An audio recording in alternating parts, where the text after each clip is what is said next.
তোমার রিক্সা চালাতে খুব কষ্ট হচ্ছে মনে হচ্ছে। কষ্ট হলে আর কি হবে বলো তো, করতে তো হবেই। সেটা অবশ্য ঠিক কথা, তবে তোমার কষ্ট দেখে খুব খারাপ লাগছে। তুমি একদম আলাদা মানুষ মনে হচ্ছে। রোজ কত লোক আমার রিকশায় চড়ে, কেউ তো এরকম কথা ভাবে না। তুমি কোথায় থাকো? আগে তো কোনোদিন তোমাকে এ গ্রামে দেখিনি। আমি এ গ্রামে নতুন, আমি শহরে থাকতাম, তবে শহর ভালো লাগে না বলে গ্রামে চলে এসেছি। শুনেছিলাম তোমাদের গ্রামটা খুব সুন্দর, তাই এখানেই থাকতে চাই এখন। শহর থেকে এসে তুমি গ্রামে মানিয়ে নিতে পারবে? সত্যি বলতে কি, কোথায় থাকবো কি করব কিছুই জানি না, তবে তোমাদের মতো ভালো মানুষের সঙ্গ যদি পাই তবে নিশ্চয়ই মানিয়ে নিতে পারবো, আর আমার খুব ভালো লাগবে। তোমার সাথে কথা বলে আমারও খুব ভালো লাগছে। তোমার মনে দয়া মায়া আছে। আমারও তোমার সাথে কথা বলে ভালো লাগছে। আজকালকার দিনে এমন ভালো মনের মানুষ আর পাওয়া যায় না। আমাকে একটা সাহায্য করবে? কি সাহায্য বলো? আমি তো এখানে কোথায় থাকবো কিছু জানি না, আমাকে একটা থাকবার জায়গা দেখে দেবে। অবশ্য পয়সা করি আমার কাছে তেমন কিছু নেই। আমার নিজেরই বাড়ি আছে, তবে তুমি যখন বলছো শহর থেকে এসেছো, তখন তোমাকে আশ্রয় দেওয়ার মতো আমার অবস্থা নেই। আসলে আমি তোমাকে থাকতে দিতে পারি, কিন্তু তুমি নিজেই হয়তো থাকতে পারবে না। কেন থাকতে পারবো না কেন? আমাদের ভাঙাচোরা গরিব ঘর, ভালো মন্দ খেতে পাই না। যা হোক চাল সিদ্ধ শাক সিদ্ধকে বেঁচে থাকি। সেটা কোনো কথাই নয়। আমি এই জীবনটা বাঁচবার জন্যই এখানে এসেছি, গ্রামের সমস্যাগুলোর সাথে মানিয়ে নিতেই এসেছি। তুমি যদি কিছু না মনে করো তাহলে আমি তোমার কাছে গিয়ে থাকবো। চলো তাহলে, আমি তোমাকে আমার বাড়িতেই নিয়ে যাচ্ছি।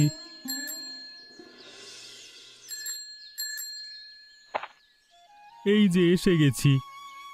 আরে তুমি বলছো তোমার ভাঙা বাড়ি? এরকম মাটির বাড়িতেই তো থাকতে চেয়েছি আমি। সত্যি? তোমার মতো মানুষ আমি জীবনে প্রথম দেখছি। গ্রাম থেকে সবাই শহরে চলে যাচ্ছে ভালোভাবে সুখে থাকবে বলে, আর তুমি শহর থেকে গ্রামে আসছো। সবাই যেভাবে বাঁচে সেভাবে বাঁচতে চাই না বলেই তো আমি এসেছি। আর তাছাড়া আমি মানুষের সাথে মিলেমিশে ভালোভাবে বাঁচতে চাই। শহরে মানুষের সাথে মানুষের স্বার্থপরতা, এরকম স্বার্থপরতার জীবন আমার পছন্দ নয়।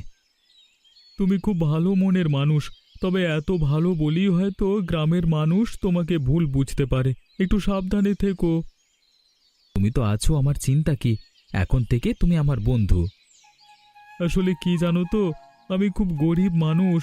আমাকে নিজে বাঁচবার জন্যই ধার দেনা করে বাঁচতে হয়, তাই আমাকে গ্রামে খুব একটা কেউ পাত্তা দেয় না। আর আমার কোনো বন্ধু নেই। তোমাকে বন্ধু হিসেবে পেয়ে আমার খুব ভালো লাগছে। বাড়িতে কেউ নেই নাকি? তোমার বৌদি আছে, হয়তো পুকুরে গেছে। তুমি একটু দাওয়ায় বসো, এক্ষুনি এসে তোমাকে খেতে দেবে কিছু।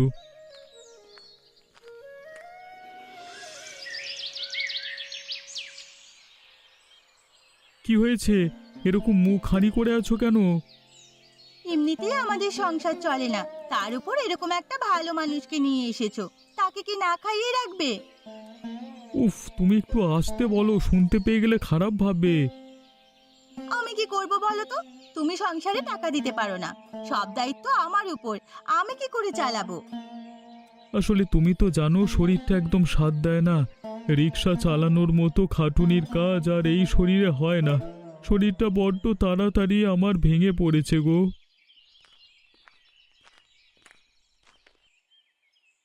কিরে রিক্সা চালক, রাজার বেটা হয়ে উঠেছিস নাকি আজকাল?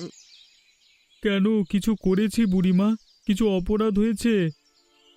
ওরে আবাগির বেটা, লজ্জাও করে না এদের জিজ্ঞেস করতে? আমার থেকে টাকা ধার নিয়ে খেয়ে বসে আছিস আর লজ্জা করে না? আমাদের আরেকটু সময় দিন, ক্ষমা করে দিন এবারের মতো, আর কয়েকদিনের মধ্যেই দিয়ে দেব। আসলে বাড়িতে নতুন অতিথি এসেছে তো। এমনি হয় না ঘরে আবার লোক ঢোকানো। লজ্জায় মরে যেতে চাই তোদের চিনালি দেখে। মর মর, সব ওলা উঠা হয়ে মরবি। আমার মুখের কথা ফেলা যাবে না, দেখে নিস, মিলিয়ে নিস তোরা।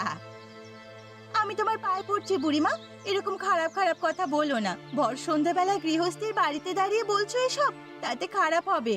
আর কখন কার খারাপ হয় সেটা কি বলা যায়? আয় আয়, এত বড় সাহস তোর! তার মানে তুই কি বলতে চাইছিস, আমার খারাপ হবে? আমি কিছুই বলতে চাইনি বুড়িমা। তুমি এই গ্রামের মোড়ল হয়ে তুমি যা বলবে তাই হবে। তবে দয়া করে আর কয়েকটা দিন আমাদের সময় দাও। আমি তোমার পায়ে পড়ছি, আমি তোমার টাকা ঠিক মিটিয়ে দেব। আমি মাঠে কাজে যাব, সেই টাকা এনে তোমার দেনা শোধ করে দেব। জানোই তো ওর শরীর খারাপ। আজকের মতো যাচ্ছি, তবে মনে থাকে যেন আমি আবার আসব, আর সেদিন তোদের দেখে নেব।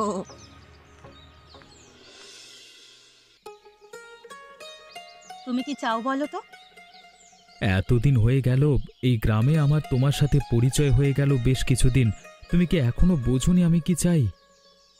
বুঝতে তো পেরেছি, কিন্তু জানো তো আমার মাকে, মা মানবে না।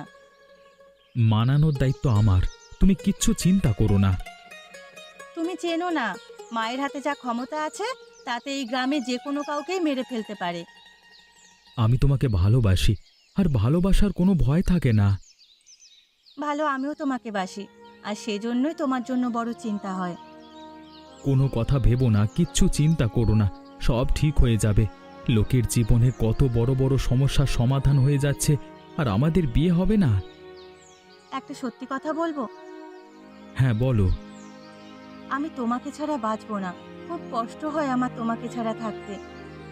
আমরা জানি তো, অল্প দিনের পরিচয় হলেও আমরা দুজন দুজনকে ভালোবেসে ফেলেছি, সারা জীবনের বন্ধন গড়ে উঠেছে আমাদের মধ্যে। তাই বলছি, ভয় পেও না, যে করি হোক আমি সব সমস্যার সমাধান করবই।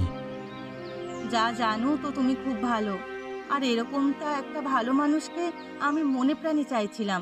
সেজন্যই তো অনেক সম্বন্ধ আসলেও এতদিনে বিয়ে করিনি। আর আমার কাজবাজ ছেড়ে, সবকিছু ছেড়ে, শহর ছেড়ে হঠাৎ করে এই গ্রামে এসে পড়া হয়তো শুধুমাত্র তোমাকে পাওয়ার জন্যই। হয়তো কেন বলছো? সেটাই আসল কারণ। একটা জিনিস বুঝেছি, তোমাকে পেয়েই আমার জীবন পূর্ণতা পেয়েছে। চলো একটু বেরিয়ে আসা যাক।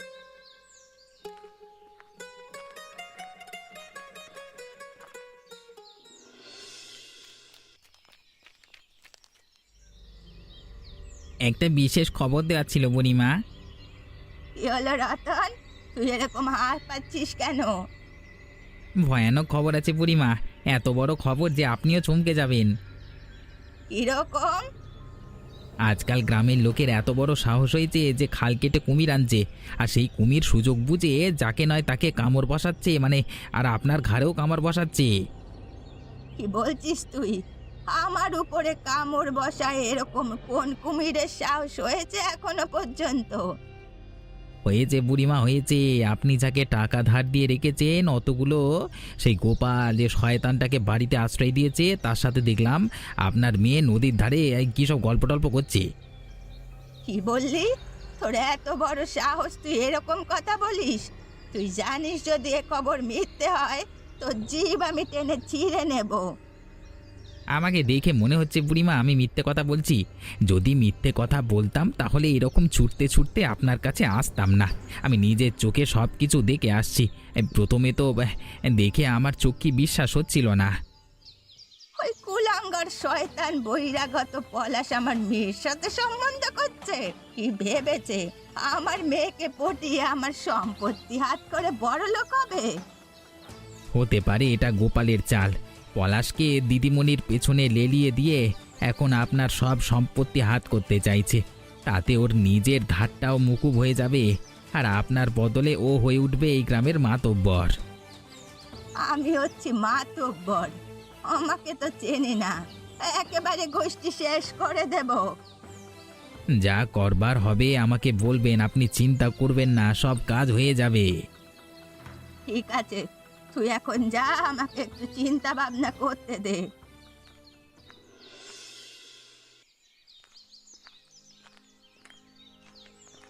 কিরে লাট সাহেবের বউ, কি করছিস? এই যে বুড়িমা, আপনার টাকা মেটানোর জন্য আমাকেও কাজে আসতে হয়েছে। সেদিন বলেছিলাম না, তাই আজ কাজ করছি। ওসব তোদের নাটক রাখ, বুঝলি তো? অনেক দেখেছি তোদের নাটক। নতুন করে আবার কিছু হয়েছে নাকি? আবার কিছু অপরাধ হয়েছে নাকি আমাদের দিয়ে? তোদের বাড়ির ওই পলাশ বলে ছেলেটা আছে না, ওকে কেটে রেখে দেব। কেন, কি হয়েছে? কি করেছে ও? ও তো এমনিতে খুব ভালো ছেলে। আমাকে ভালো ছেলে চেনাচ্ছিস? তোর বরটা হয়েছে যত নষ্টের গোড়া। তোর বরকেও আমি শেষ করে দেব। এরকম কথা কেন বলছেন বুড়িমা? ও আমার একমাত্র আশ্রয়। আশ্রয় নিকুচি করেছে? তোরা কি ভেবেছিস পলাশকে দিয়ে আমার মেয়ের পিছনে লেলিয়ে দিয়ে তোরা আমার সব সম্পত্তির মালিক হয়ে উঠবি? আমার বোকা মেয়েটাকে হাত করে তোরা যা ইচ্ছে তাই করবি? এসব কি বলছেন? এইসব বিষয় তো আমি কিছুই জানি না। তোদের ব্যবস্থা খুব তাড়াতাড়ি হবে। আমি আসছি। রতন, তোকে আজকে কেন ডেকেছি তুই জানিস? জানি না, তবে কিছুটা আন্দাজ করতে পারি। কি আন্দাজ করতে পারিস শুনি? ওই শয়তান গোপালদের কিছু শাস্তি দিতে হবে। তুই আমাকে প্রথমে বল ওদের সংসার কিভাবে চলে। ওই তো সামান্য একটা ভাঙা রিক্সা চালিয়ে। আজকাল তো দেখছি লতা কারো একটা খেতে কাজ করে। হ্যাঁ, ওদের পাশের বাড়ির একজনকার খেতে ধান কাটবার কাজ করে। লতার কাজ আমি বন্ধ করে দেব। তুই যে করেই হোক গোপালের সর্বনাশ কর। এমন অবস্থা করবি যেন আর রিক্সা চালানোর অবস্থায় না থাকে, আর কোনো কাজ যেন করতে না পারে। সুতরাং এরপর থেকে না খেয়ে থাকতে হবে। আরে ওরা না খেয়ে থাকলে পলাশ ওদের বাড়ি থেকে বিদায় দিতে বাধ্য হবে, তখন আর এই গ্রামে থাকতে পারবে না। হ্যাঁ, আর গ্রামে কেউ যেন ওদের সাহায্য না করে সেটা আমি ব্যবস্থা করব। আর নিজের মেয়েকেও আমি বোঝাবো। আপনি কিচ্ছু চিন্তা করবেন না, এই রতনের হাত যেখানে পৌঁছেছে সেখানে লোক নিশ্চিন্তে থাকতে পারেনি। সেজন্যই তো তোকে এত ভরসা করি। ওর রিক্সা যেন আমি আর কাল থেকে রাস্তায় না দেখি। দেখবেন না বুড়িমা, সাথে ওর মান সম্মান সব নষ্ট করে দেব। আজকে দুপুরে গ্রামের রিক্সা স্ট্যান্ডে ওর রিক্সা ভেঙে দেব আমি। পারলে ওর হাত পা ভাঙিস, এমন শিক্ষা দিবি যেন এসব চিন্তা ভাবনা করার আর সাহস না পায়। আপনাকে কিছু ভাবতে হবে না বুড়িমা, আপনি আমার উপর পুরো দায়িত্বটা দিয়ে দিয়েছেন, এবার আমি দেখব। যখন থেকে জানতে পেরেছি আমার গা জ্বলে যাচ্ছে। আমার নিজেরও অসম্ভব রাগ হচ্ছে, তাই আমি সেদিন আপনাকে দৌড়াতে দৌড়াতে খবরটা দিয়ে এলাম। ঠিক আছে, এরপর থেকে আর কোনো সমস্যা হবে না, আমি আসছি।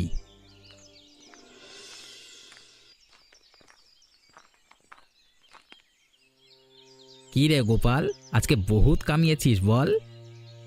না গো, আজকে বিশেষ রোজগার হয়নি। মারছো কেন? ওরে বাবা! কি ভেবেছিস কি তুই? পলাশকে আমাদের পেছনে লেলিয়ে দিয়ে গ্রামের রাজা হয়ে উঠবি? আমি কিছু বুঝতে পারছি না। আমার এরকম কোনো উদ্দেশ্য নেই। আমি গরিব মানুষ, গরিব হয়েই থাকতে চাই। তোর ন্যাকামো দেখাচ্ছি আমি। এই দেখ আমি তোর সাথে কি করি। এ কি করছো? ছেড়ে দাও, এটাই আমার একমাত্র উপায়। এটা ছাড়া আমি না খেতে পেয়ে মরে যাব। তোরা না খেতে পেয়ে মরিস সেটাই বুড়িমা চায়, আর এই গ্রামে বুড়িমা যেটা চায় সেটাই হয়। আমি তো কারোর কোনো ক্ষতি করিনি, তাহলে আমার সাথে এরকম করছো কেন? এই বাড়িতে গিয়ে তোর বন্ধু পলাশকে বুঝিয়ে দিবি যে মোড়লের মেয়ের দিকে যদি তাকায় তাহলে এরকমই শাস্তি হবে, আর খুব তাড়াতাড়ি যাতে ওই গ্রামে থাকতে না পারে তার ব্যবস্থা করব। তোমরা ভুল ভাবছো ব্যাপারটাকে, তোমরা খারাপভাবে নিও না। বাঁচাও, বাঁচাও তোমরা! দেখো আমাকে বিনা কারণে উদুম ঠেঙাচ্ছে, মারছে। আজকের মতো চলে যাচ্ছি, এর শাস্তি তুই হারে হারে পাবি। বুড়িমার অত্যাচার দিন দিন বেড়ে যাচ্ছে, এদের শায়েস্তা করতেই হবে।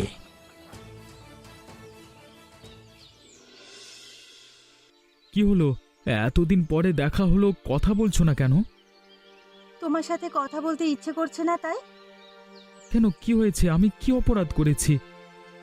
তোমার মধ্যে একটা দুশ্চরিত্র লোককে ভালোবেসে আমি ভুল করেছি। মানে কি বলছো তুমি?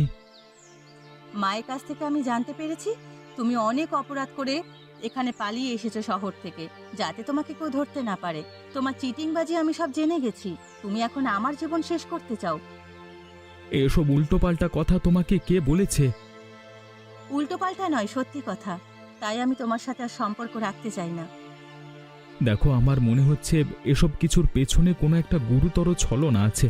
বৌদিকে তোমার মা হুমকি দিয়েছে, গোপালদা রিক্সা ভেঙে দিয়েছে তোমার মায়ের লোক, তারপর তোমার মাথায় এসব ঢুকিয়েছে। তুমি একটু ভালো করে ভাবনা চিন্তা করে দেখো, ব্যাপারগুলোর পেছনে নিশ্চয়ই ছলচাতুরি আছে। এখন তুমি আমাকে বোঝাবে কোনটা ঠিক আর কোনটা ভুল। আমি তোমার সাথে আর এক মুহূর্ত থাকতে চাই না। আমাদের সম্পর্কটা আমি ভেঙে দিতে চাই।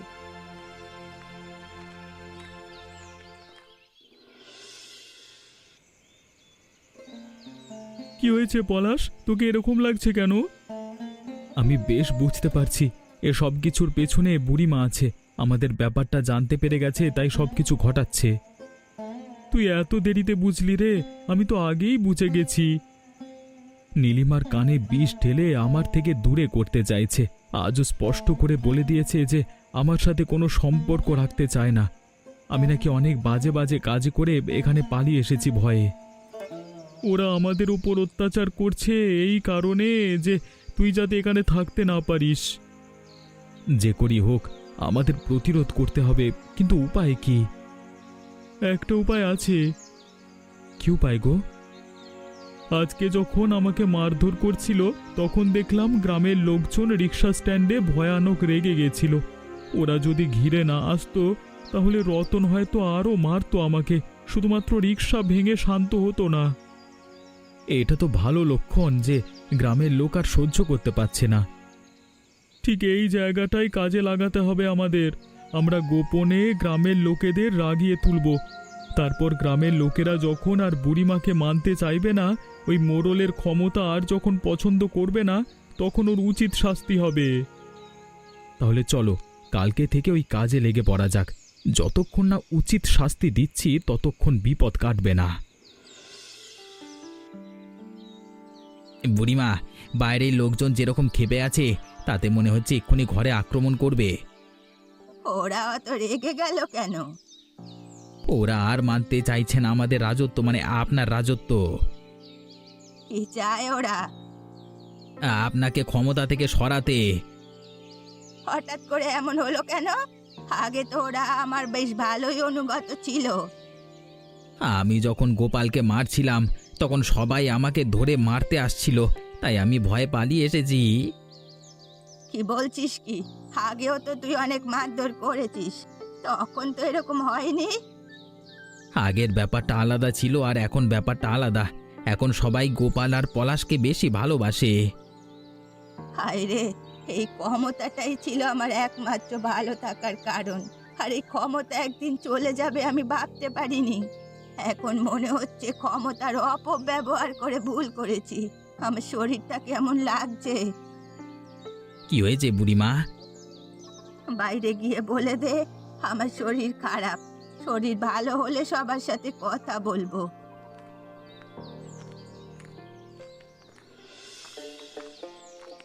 এই দেখো লতা, কাকে নিয়ে এসেছি। ও মা, নীলিমা এসেছো? এসো এসো। পলাশ, একবার বাইরে আয়। নীলিমা, আজকে তোমাকে রাস্তায় দেখে কেন নিয়ে এলাম জানো? তার কারণ হয়তো তুমিও বুঝতে পারছো যে তোমার মা হিংসে করে অনেক কিছু কাণ্ড ঘটিয়েছে। তার একটাই কারণ, তোমার আর পলাশের মধ্যে সম্পর্কে বিচ্ছেদ।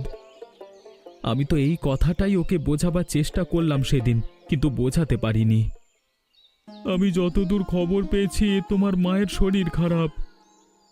হ্যাঁ, গ্রামের লোকেরা আর মাকে মানতে চাইছে না, তাই খুব ভেঙে পড়েছে।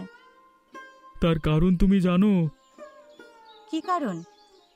তার কারণ হচ্ছে গ্রামের লোকেরা সবাই বিশ্বাস করে যে তোমার এবং পলাশের সম্পর্কটা খুব ভালো।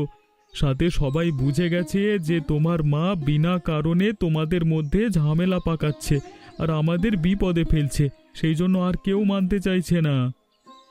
সেটা আমিও বুঝতে পেরেছি কিছুটা। আমিও মনে মনে খুব অনুতপ্ত ওকে কষ্ট দিয়ে। যাই হোক, যা হয়েছে ছাড়ো, আমরা নতুন করে আবার জীবনটা শুরু করি। আর কোনো কথা নাই, আমি নিজের দায়িত্বে বিয়ের অনুষ্ঠান করব। মায়ের শরীর ভালো নয়, মায়েরা সিদ্ধান্ত নেওয়ার ক্ষমতা নেই। সেটাই ভালো হবে। তুমি তাড়াতাড়ি আয়োজন করো, আমরা পাশে আছি। কি যাই হোক, আজ আমরা এমনি ছেড়ে দিচ্ছি না। আজ আমাদের গরিবের বাড়িতে খাওয়া দাওয়া করে যেতে হবে তোমাকে। ভেতরে এসো।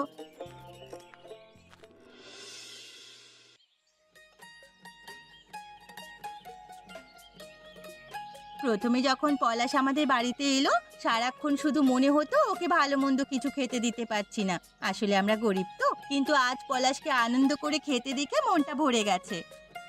হ্যাঁ হ্যাঁ, খেয়ে নাও খেয়ে নাও, অতিথির সেরা দাওয়াত। পরে বুঝবে বিয়ে করবার কত মজা। আহা, ওরকম করে বলছো কেন? ওরকম করে বললে বেচারার মন ভেঙে যাবে। আজ আমার জীবনের সব থেকে আনন্দের দিন। তবে বৌদি, তুমি ঠিকই বলেছ। এই গ্রামে অতিথি হয়ে এসেছে, এরকম দাওয়াত খাবো আর গ্রামের সব থেকে বড় লোক বাড়ির মেয়েকে বিয়ে করব, কোনোদিন স্বপ্নেও ভাবতে পারিনি। সারা জীবন আমি বুড়িমার সেবা করেছি, শেষ জীবনেও তাই করব। আজকে বুড়িমা ওনার কৃতকর্মের জন্য লজ্জিত, আর আমিও ক্ষমা চেয়ে নিচ্ছি তোমাদের কাছে। তোমাদের যা ক্ষতি হয়েছে রিক্সা সমেত সবকিছু আমি ফিরিয়ে দেব। গ্রামের সবার সামনে দাঁড়িয়ে আমি ক্ষমা চেয়ে নেব গোপালকে অপমান করবার জন্য। আমি স্বার্থপরের মতো নিজের মেয়ের ক্ষতি করতে চেয়েছি, তাই এক ঝটকায় উপরওয়ালা আমাকে এরকম বিপদে ফেলে দিলেন। আমার আর ক্ষমতা নেই মোড়লগিরি করার। এরপর থেকে গ্রামের মানুষ যা ভালো মনে করবে তাই হবে। মোড়ল হিসেবে আমি তোমাকে কোনোদিন ক্ষমা করতে পারবো না, তবে মা হিসেবে তোমাকে ক্ষমা করতে পারি। দেখো নীলিমা, তোমাকে একটা কথা বলি, ক্ষমা মানুষের ধর্ম। উনি যা করেছেন সেটা ভুলে যাও। ওনার শেষ জীবনে পাশে থাকা আমাদের কর্তব্য। হ্যাঁ, ঠিক কথা। আর উনি আমারও মা, তাই এখন থেকে ওনার সব দায়িত্ব আমারও।